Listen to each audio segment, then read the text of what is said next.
So there's a lot of glamorization, and it's always shown that your all life problems are sorted. It's not like that. After clearing UPSC, it's the start of a journey. You'll have new problems. You are at a higher level, so your problem also at a higher level. There are a lot of issues. There are a lot of responsibilities. You have to behave in a certain way. You will be judged by a lot of people. Will have their eyes on you. Some things you can't do. Something you have to do for the sake of your profile. So it's very different. It's not like the life is very rosy after that.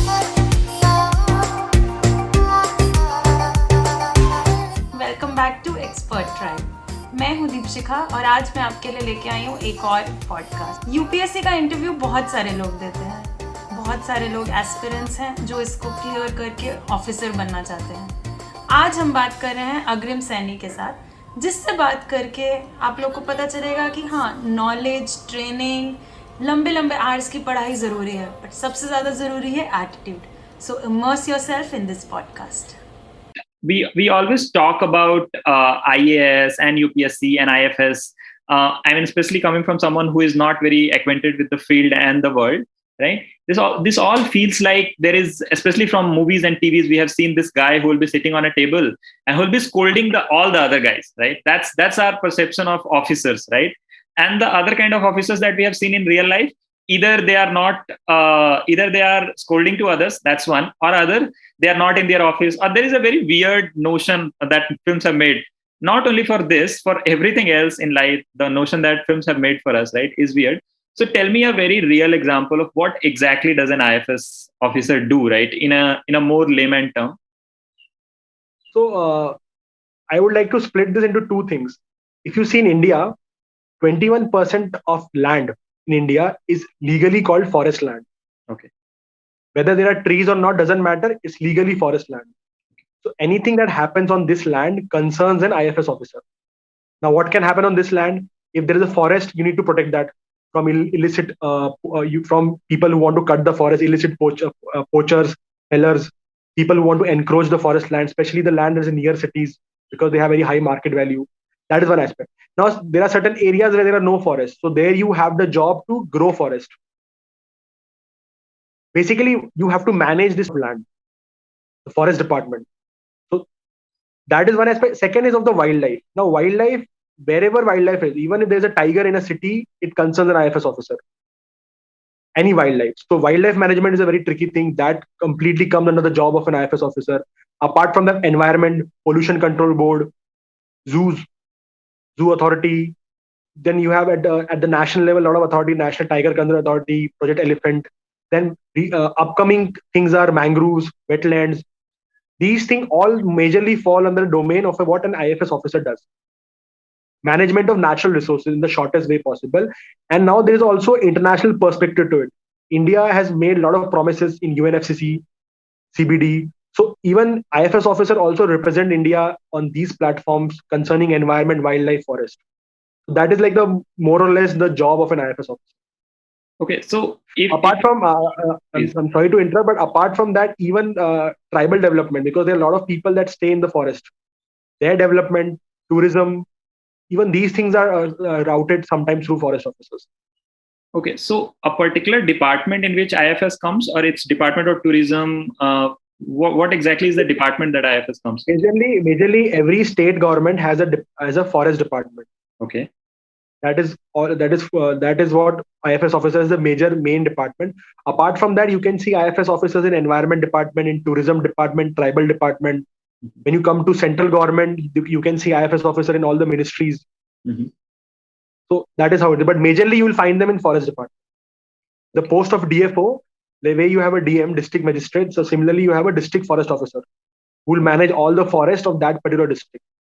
That is one of the basic, the first post we get after training. So tell me this, that there is a young kid in the, let's say, most remote part of this country, right? And he believes that there is a certain part in him that wants to change society for its good. And the first question is that how does he discover whether he is cut for UPSC, right?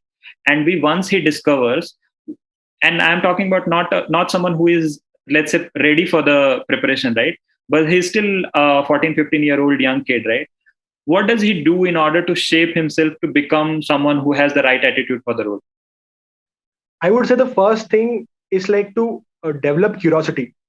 Okay. Like this one thing I always believe that you should have, because when you're an administrator, suppose for example today I am in this post. After 3 years, I'll be given some very different post. So I should have that ability to learn the work quickly. That happens when you're very curious. It's not only about smartness. You should have that curiosity. Like if you see most of the civil servants, they are very curious in general. They want to know things. They want to try out new things, and they keep themselves updated. So that curiosity for a child is very easy to cultivate. As you grow old and old, it's very difficult to develop this basic curiosity.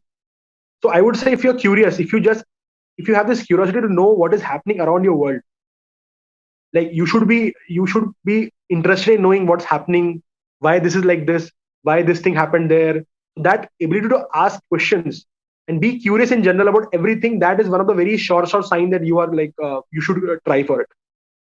Apart from that, when you general awareness in UPSC, if you see that they give a lot of premiere to how generally you are aware. Like any topic I throw you, you should be able to have a basic idea about it. Nobody's asking you to become an expert. You don't have to be a scientist. But any topic which concerns society, humanity, finance, you should have a basic understanding. You can always add something to it. Okay. Great. And one more thing, I would say positive attitude. That's very much needed. Okay. Give me an example of this positive attitude that we talk about, right? The differentiator between a common man who has a certain attitude to an officer. Can you give an example? I'll give you an example where I could see this difference between myself as an officer and my subordinate staff. So when I was in Maharashtra, we got this very unique situation where we saw sloth bear that is suddenly out of the forest and on the road. And the sloth bear is roaming around in an anti-clockwise direction. The sloth bear is not able to walk straight. So we naturally got worried, what has happened? And we observed because generally what happened, sloth bear, they also drink lots of mahua and then they get tipsy, they get drunk and they walk like a drunkard only. Okay. So we thought it could be something like that. But the problem is when you have a sloth bear on a road, it attracts poachers because the bile of sloth bear sells is a very expensive product in the black market of wildlife. Okay. So I stationed my people over there, and after 4-5 hours of observation, we realized that bear needs to be rescued for treatment. Something is wrong. So we rescued, and then we did the proper treatment as per the procedure, and then we again went and left the bear in the forest, and everything is safe. Now, what happened? The moment we left the bear in the forest, the sloth bear just it didn't walk; it just fell down. Okay. And suddenly we got very shocked because it was behaving very nicely in the cage. We treated well. We got a proper veterinarian from a tiger reserve, and everything was perfect. So we got very confused that suddenly, when everything was so perfect, why suddenly after coming out of the cage, it just fell. So there I saw that difference. So suddenly my staff became very sad. They started saying, "Sir, लगता है कुछ गड़बड़ हो गई है. हमें तो बहुत बुरा लग रहा है." They became very, very emotional because like forest guards and all, they have spent their entire life taking care of wildlife, seeing the forest. So they are very emotionally attached. Now I was an outsider. It was my first posting. I am just this commanding kind of officer, and I have no idea actually what has happened to the bear because even I am learning. It's my field posting. But there I learned the difference. So I was deliberately being positive. I said ki tension mat lo. Nothing will happen. Just wait and watch. And they all, like, some of them also had tears in their eyes because they could feel that. I was not feeling a lot because I was just new to that place and mera pehla experience tha, and I was myself confused, and ultimately whatever we were doing, I had to be responsible for that. So my mind was in a different state. So I said that don't worry, and I kind of motivated them that fine, if you're doing for, like, suppose this wildlife is very immense, we cannot save every animal. We tried our best, but you can't. Even if our best efforts is very possible, we will not be able to save every animal. So you don't have to feel bad. You did a good job and all that motivation I did. So then, just to motivate them, I just told them let's put bets that what will happen to the bear. So all my staff, like some 7, 8 to 10 people with me, they were a part of rescue team. They all said, "Sir, we think that the bear will die. We are very sad and all." I was the only one. I honestly, at the back of the mind, I have no idea what will happen. But just to have an opposition, I just said, no, it will survive. Don't worry. Mm-hmm. And then we waited for 2 days. 2 days we used to go and watch the bear in the deep forest. And on the third day, finally, for the 2 days, the bear was actually lying down. So they started feeling more and more bad. And on the third day, the bear, this staff people, when they went, they actually saw the bear running. So it's kind of survived. So what was my learning there, that as an officer, you have to be positive, even if you have no reason to be positive. So this is that positive attitude I was talking about. And I remember when I told them that we were putting bets, I told them that नहीं, I think it will survive. They believed it because they were saying कि हाँ साहब बोल रहे तो कुछ सोच समझ के बोल रहे होंगे. They thought कि okay fine, but I was just saying to keep their spirits high. So that is that positive thing, that it helps you like to keep up the spirits of your staff. That's just one example. There will be many such examples in the field. Okay. So you mentioned in a previous question that you started preparing once you are in the 5th year of ICER, right? So from that day to till today, right? How did you end up becoming an IFS, and how does the branching happens once you are preparing for UPSC from IAS to IFS? Tell us about that. So, generally, what happens? UPSC takes an exam which has a common prelims. Okay. Now the difference is that for forest services, only science and engineering graduates are allowed. Commerce and arts people are not eligible for forest services, because in the eye of the government, it's a technical scientific service. So you have a common prelims, but you have a different cutoffs. The cutoff for forest service goes higher because the seats are less. Forest service only 100 seats, but other civil services around 1000 seats. So around the cutoff will be 15 marks higher. Once you cross the cutoff, then the mains is different. Okay. There's a different mains for IAS and other services, and there's a separate mains for forest services, and then the separate interview. That is how the branching happens. Okay. So what is the difference in terms of what to study for IFS once you go to the mains? Instead of in civil services, you have one optional subject. In forest, you have to master 2 optional subjects. Okay. So do you have to read something specifically about wildlife and forests? Not necessary. That is, everything happens in the training. Training may see, they only want people with science background, because and once you come in the training, they teach you everything, whatever you're supposed to know as a forest officer. Okay. So yeah, tell me this. So as I asked you in another question as well, that we have a lot of notion about UPSC, both in terms of preparation, that it's one of the toughest exams, which it is, right? But tell us a few things which are perceived, right, in a particular way, which are not true, both in terms of preparation hours, that you have to have certain number of years and certain amount of, as you mentioned earlier, the plan B, right? So all those things. Tell us a few things which are perceived to be the way which it is not. Right? Tell us a few things.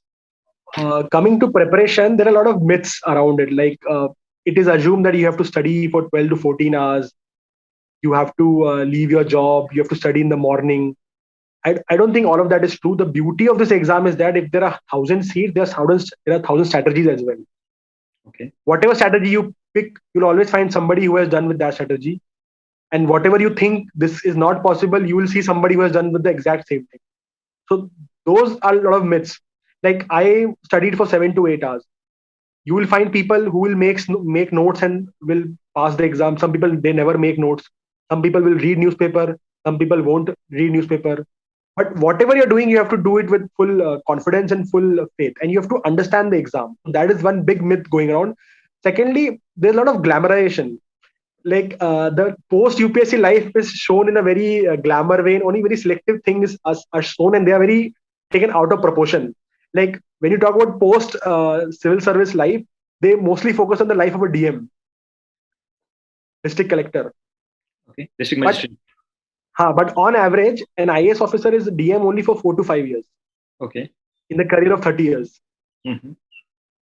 And so all that maximum power and maximum comforts is in the DM position, but other positions are very different. You'll have a lot of city positions where you are just traveling like a normal fellow. You have a different type of work. So there's a lot of glamorization, and it's always shown that your all life problems are sorted. It's not like that. After clearing UPSC, it's the start of a journey. You'll have new problems. You are at a higher level, so your problem also at a higher level. There are a lot of issues, there are a lot of responsibilities. You have to behave in a certain way. You will be judged by a lot of people will have their eyes on you. Some things you can't do, some things you have to do for the sake of your profile. So it's very different. It's not like the life is very rosy after that. You'll have challenges, just like any profession. You'll have politics going on. You'll have rivalries. You have competition.